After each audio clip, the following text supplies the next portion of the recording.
Same problem. Oh, thanks, Eusebius. And thanks to the UJ Transformation Unit and the UJ Library for another well-attended event. But very importantly, thanks to the editors of this really refreshing book. You know, many people talk about institutional culture as nebulous, and certainly it's, as you describe in the book, sometimes hard to pin down. For many of us who were in these kinds of universities, like Rhodes in the past, it was very palpable, it was very visceral, it was very real. There were 100 black students, 100 of us at Wits University in 1979, for example. And there were many overt forms of racism. We couldn't use the swimming pool. The black students were in a separate residence at Glyn Thomas, at Baragwanath, and many things. So we are particularly sensitized to these issues. And coming from the black consciousness movement, these were vital issues for us. And the kind of psychological issues this book speaks to are extremely important.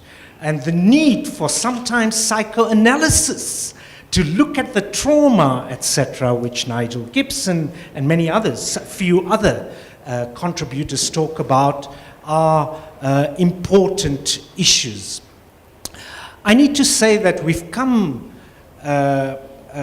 it's been quite long since the former Minister Kader Asmal described the landscape of higher education in 1999 as one which was largely dictated by the geopolitical imagination of apartheid planners.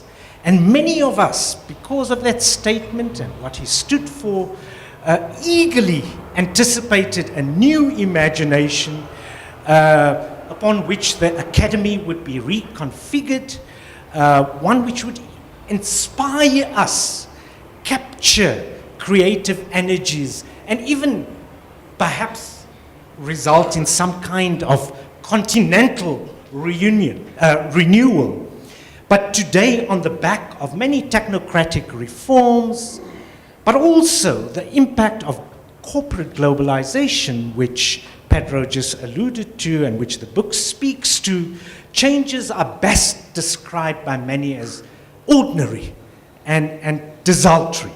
And South Africa really, as an ordinary country in that sense, but with a unique history, has not escaped the debasement of higher education, a process which recasts the public space as a commodified sphere, which the book talks to, with students as consumers, with staff as sales consultants, and the top managers and administrators in many respects as CEOs.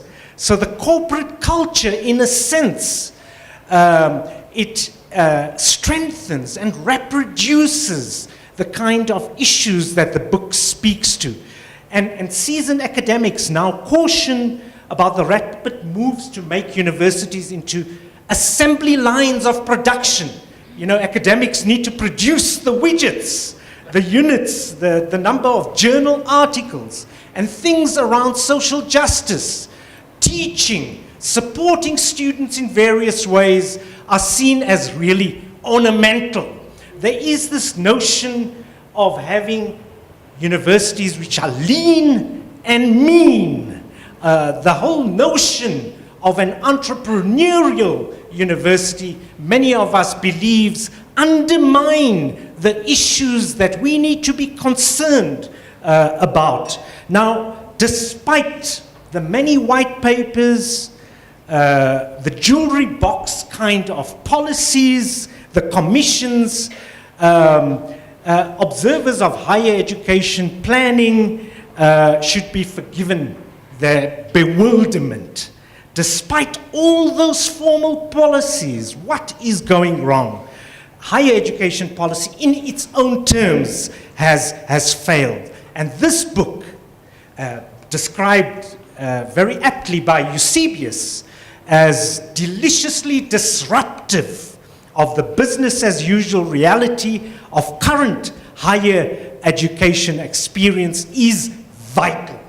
It addresses the issue not in general terms only. There is a section which Samantha and others have contributed to called Basic Questions, which concedes that all universities have transformation committees doing really important, valuable work, that issues of racism, homophobia, heteronormity, sexism, those issues are being addressed, but what are the sticking points? And here we come to the voices of students and others who talk to these issues in very, very real ways.